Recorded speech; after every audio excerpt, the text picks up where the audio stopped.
On the ground, the Philippine economy is a daily struggle for survival. For a market vendor in Tondo, the margins between making a living and going hungry have entirely disappeared. The macro indicators explain exactly why.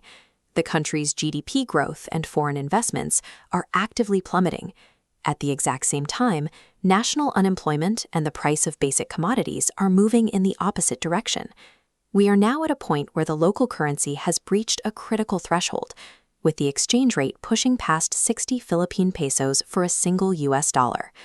The strain on the energy sector is so severe that the state recently declared a state of national energy emergency due to soaring global oil prices, leaving commuters and drivers paralyzed by the costs.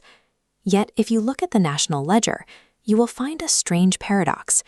Year after year, as the public struggles with inflation, the government consistently expands its own national budget.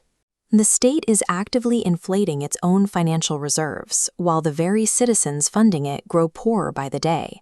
The logical assumption is that those extracted taxes are being deployed to stabilize the failing economy or subsidize soaring fuel costs. They are not. Exactly 1/5 of all the taxes collected from the public is funneled directly into paying off the interest of the government's own debt. By the time we look at the allocations for the 2026 national budget, that percentage translates to an astonishing 950 billion pesos allocated for interest payments alone. Taxpayers are being aggressively squeezed, completely devoid of any social benefit, simply to service the state's past financial liabilities. The prevailing narrative is that the government needs more money to solve the nation's problems. The reality is that the government's own spending habits are the primary driver of the crisis. A forensic look at the operational ledger reveals exactly where the capital goes. Consider the massive costs incurred by the state to host international dignitaries. The bill for hosting the ASEAN summit alone wiped out nearly 23 billion pesos of public funds. That is before we factor in the internal bureaucracy.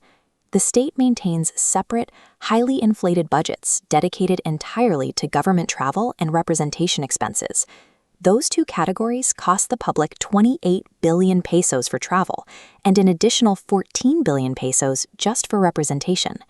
The working class endures harsh austerity, while the government actively finances a lavish, multi-billion peso operational lifestyle that provides zero relief to the public. Lavish events and travel expenses are at least visible on the ledger.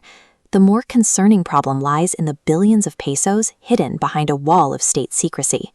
The government has allocated 11.6 billion pesos into confidential and intelligence funds, money that operates outside the boundaries of standard public auditing. Furthermore, the state spends heavily to finance its own public relations machine. The Presidential Communications Office commands a budget of 2.46 billion pesos. Beyond the official communications office, billions more are allegedly funneled into unacknowledged social media troll networks designed to shape public perception online. The state is actively depleting the national treasury to fund its operations and simultaneously using taxpayer money to control the narrative and shield itself from financial accountability. By simply auditing these categories, we locate massive reserves of capital currently tied up in pure, non-essential waste. Because the government clearly possesses the capacity to trim billions in excess spending, it logically has the financial padding required to absorb a cut in its own revenue collection. This is the exact premise behind House Bill 4302, a legislative proposal currently aimed at providing immediate, across-the-board economic relief. The mechanism is straightforward, lowering the National Value-Added Tax, or VAT, down to a flat 10%.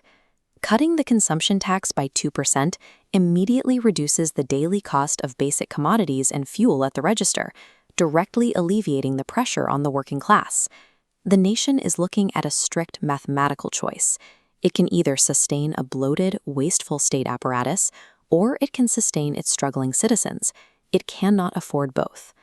True economic recovery will only materialize when the government is forced to practice the exact same financial discipline that it currently demands from the public. The crushing weight of the national debt requires a solution, but that solution must be found by cutting the government's excess, not by taxing the very people who can no longer afford to pay.